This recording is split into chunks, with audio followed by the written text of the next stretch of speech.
जय श्री कृष्ण दोस्तों। हर हर महादेव। कैसे हैं आप सब? स्वस्थ और सुरक्षित होंगे। दोस्तों, सनातन धर्म की परंपरा, शक्ति की साधना का महापर्व नवरात्रि 2 नहीं बल्कि 4 बार आता है। ये आप सभी जानते ही होंगे।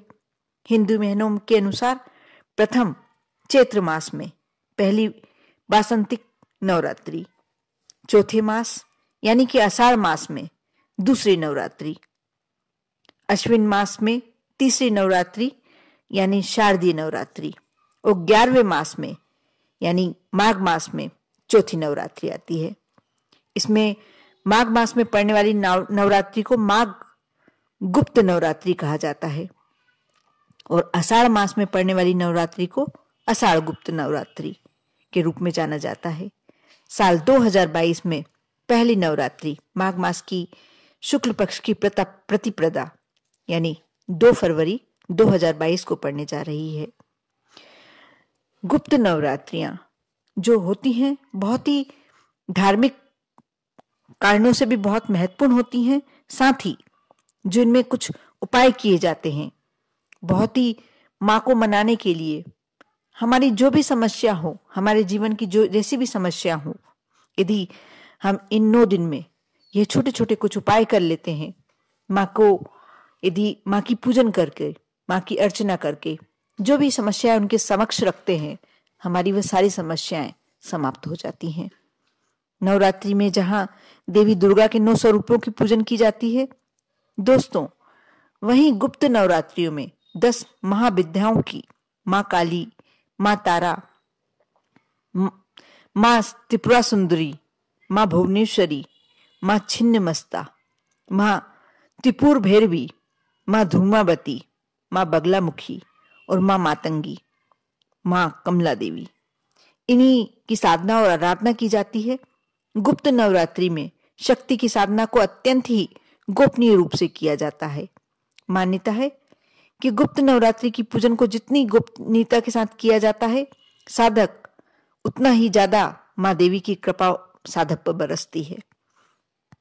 आज मैं इस नवरात्रि में जो गुप्त नवरात्रि आने वाली है माँ की, उसमें क्या ऐसे उपाय किए जाएं, इनकी पूजन कैसे की जाए, कब इन्हें विराजित किया जाए, ये सारी बातें इस वीडियो के माध्यम से बताने वाली हूं। और ऐसा उपाय जो आपकी जिंदगी ही बदल देगा, चमत्कारिक परिवर्तन, आपके ऊपर माँ की पूरी कृपा। बहुत ही सरल से उपाय से आप माँ की कृपा पा सकते हैं। आप पूरा वीडियो अवश्य देखें, बीच में स्किप ना करें, साथ ही लाइक अवश्य करें और कमेंट्स में जय माँ दुर्गा अवश्य लिखें। साथ ही यदि आप मेरे चैनल पर नए हैं तो सब्सक्राइब अवश्य कर लें।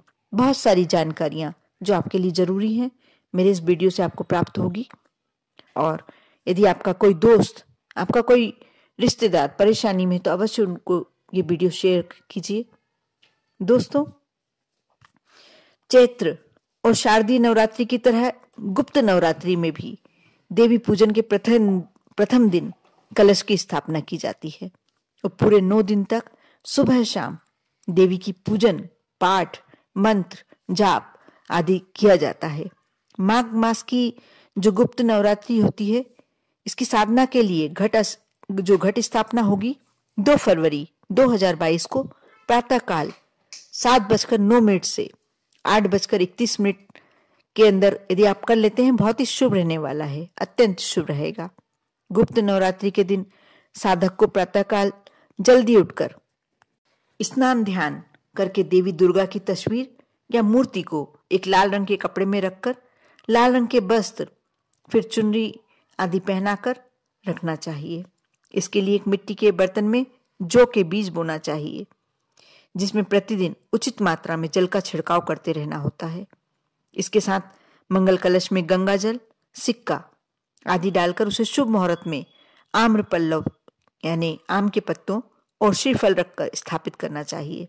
इसके बाद फल, फूल आदि को अर्पित करते हुए देवी की विधि विधान से प्रतिदिन पूजन करनी चाहिए। इसके बाद अष्टमी तिथि और नवमी तिथि के दिन, दोनों में से किसी एक दिन भी कर सकते हैं, देवी की पूजन के बाद 9 कन्याओं का पूजन करें। उन्हें पुड़ी, चना, हलवा आदि का प्रसाद खिलाकर कुछ दक्षिणा देकर विदा करें। इसके बाद गुप्त नवरात्रि के आखिरी दिन देवी दुर्गा की पूजन के पश्चात देवी दुर्गा की आरती गाएं। पूजा की समाप्ति के बाद कलश को किसी पवित्र स्थान पर विसर्जन करवा दें। दोस्तों, यदि आप यह नहीं करते या नहीं कर पाए तो कोई प्रॉब्लम नहीं है। आप माघ मास की गुप्त नवरात्रि पर देवी दुर्गा की कृपा पाने के लिए शक्ति की साधना के 9 दिन तक पूरी श्रद्धा एवं विश्वास के साथ दुर्गा सप्तशती का पाठ करते हैं तो भी आप पर बहुत ही मां की कृपा बरसती है। मान्यता है ऐसा करने पर साधक की सभी मनोकामनाएं शीघ्र पूरी होती है। जो लंबे समय से आप मन में लिए हुए बैठे हुए हैं वह मनोकामना आपकी पूर्ण ही नहीं हो रही, और यदि आप दुर्गा सप्तशती का पाठ करते हैं तो वह मनोकामना शीघ्र पूर्ण होती है। जो लोग समय की कमी के कारण यह भी नहीं कर सकते तो उनके लिए सिद्ध कुंजिका स्तोत्र का पाठ करना भी अत्यंत सरल एवं प्रभावी माना गया है। दोस्तों, किसी कारण से यदि आप यह करने में भी आपका नहीं कर पा रहे हो, आप संभव नहीं हो पा रहा है, तो कोई बात नहीं। मैं कुछ ऐसे खास उपाय बताने जा रही हूं जो एक अमृत मानकर चलें। आप यह कर लेते हैं इस गुप्त नवरात्रि पर, आपके सभी कार्य, जिस कार्य के लिए आप कर रहे हैं वह सभी कार्य पूर्ण होते हैं, क्योंकि माँ दुर्गा, माँ को ऐसा कहा जाता है कि साक्षात देवी इन दिनों में आती हैं गुप्त नवरात्रि में, और आप जो भी उपाय करते हैं अवश्य सिद्ध। क्योंकि इस समय तंत्र मंत्र साधना बहुत लोग करते हैं, लेकिन मैं ये नहीं कहूंगी कि ये तंत्र मंत्र साधना है, लेकिन छोटे छोटे उपाय जो हम अपने जीवन को सरल बनाने के लिए करते हैं अवश्य करना चाहिए। कोई तंत्र नहीं है, ये कोई इस तरीके वो नहीं है जिससे आप किसी का अनिष्ट कर रहे हो। आप अपने लिए अवश्य कार्य कर सकते हैं। आप यदि कर्ज में बहुत ज्यादा आपके ऊपर कर्ज है तो आप ये कार्य कर सकते हैं कि माँ दुर्गा को लाल चुनरी अर्पित करें, नारियल चढ़ाएं और माँ के किसी मंदिर में जाकर आप विनती करें। जिस दिन आप चुनरी लेके जाएं, नारियल लेके जाएं, यदि चाहें हो सकता है तो पंचमेवा अवश्य रख कर ले जाएं।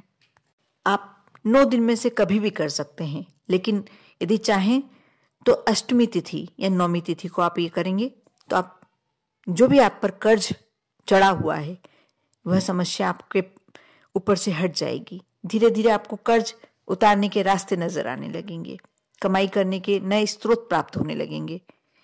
दोस्तों, यदि शादी से संबंधित कोई समस्या आ रही है, ऐसा लग रहा है कि बच्चों का संबंध होते होते कहीं बिगड़ जाता है, तो आप माँ कात्यायनी को, जिस दिन माँ कात्यायनी की पूजन होती है उस दिन माँ कात्यायनी को श्रृंगार का सामान अर्पित करें। यदि जिस बच्चे का विवाह नहीं हो रहा वो ये कार्य करता है तो अति उत्तम होता है। यदि नहीं करने को तैयार है तो उनके माँ बाप भी कर सकते हैं, पेरेंट्स भी कर सकते हैं। और साथ में हल्दी की 2 गांठ चढ़ाएं। आप माँ कात्यायनी को श्रृंगार की सामग्री, साथ में 2 हल्दी की गठान यह चढ़ाएं, जिससे आप जो भी शादी का परेशानी आ रही शादी के संबंध में, इससे माँ कात्यायनी की आप पर कृपा होगी और शादी संबंध जो भी होना है वह अति शीघ्र तय हो जाएगा। यदि पढ़ाई से जुड़ी कोई समस्या चल रही है तो आप यह कार्य अवश्य करें। माँ ब्रह्मचारिणी के रूप में जो माँ विराजमान होती हैं जिस दिन, उनकी विधिवत पूजन करें। जैसे भी आप करना चाहें, उसके लिए कोई खास विधि नहीं है। जिससे आपके जिस भी बच्चे को पढ़ाई से जुड़ी बाधाएं आ रही हैं उनके लिए विनती करें। आप देखना उस बच्चे का पढ़ाई में मन लगने लगेगा, वो पढ़ाई में अवश्य सफल होगा। यदि नौकरी से कोई जुड़ी समस्या है तो आप, यदि आपका बॉस ऐसा लग रहा है कि आए दिन अनबन बनी रहती है या आपको नौकरी नहीं मिल पा रही, तो माँ जगदम्बा को लौंग की माला अर्पित करें। आप लौंग ले लें, लेकिन लौंग लेते समय आपको ये ध्यान रखना है कि उसमें फूल लगा होना चाहिए, लौंग का खंडित नहीं होनी चाहिए। और माँ जगदम्बा को लौंग की माला बनाकर अर्पित करें और अपनी समस्या, जो भी समस्या है आपकी, माँ के समक्ष विनती करें। देखना आपकी जल्दी ही नौकरी से संबंधित सारी समस्याएं समाप्त हो जाएंगी। दोस्तों, यदि आप नित्य 9 दिन तक एक गुलाब का पुष्प उस पर थोड़ा सा कपूर रखकर यदि माँ के समक्ष अर्पित करते हैं 9 दिन तक, तो पैसों से जुड़ी, धन से जुड़ी जो भी समस्या है आपके जीवन से, वह दूर हो जाएगी। जल्दी ही आपको नए नए स्रोत मिलने लगेंगे, कमाई के साधन आपके सामने आने लगेंगे, समक्ष आने लगेंगे। जहां से भी यदि आपका कारोबार ठप भी हो गया है तो फिर से चलने लगेगा। आप करें, कर देखें। आप श्रद्धा विश्वास से यदि कार्य करते हैं तो आप देखना कैसे आपकी जीवन की जो भी समस्या है दूर हो जाएगी। आप अवश्य करें। आप पर और आपके पूरे परिवार पर माँ दुर्गा की कृपा हमेशा बनी रहे। ओम नमः शिवाय।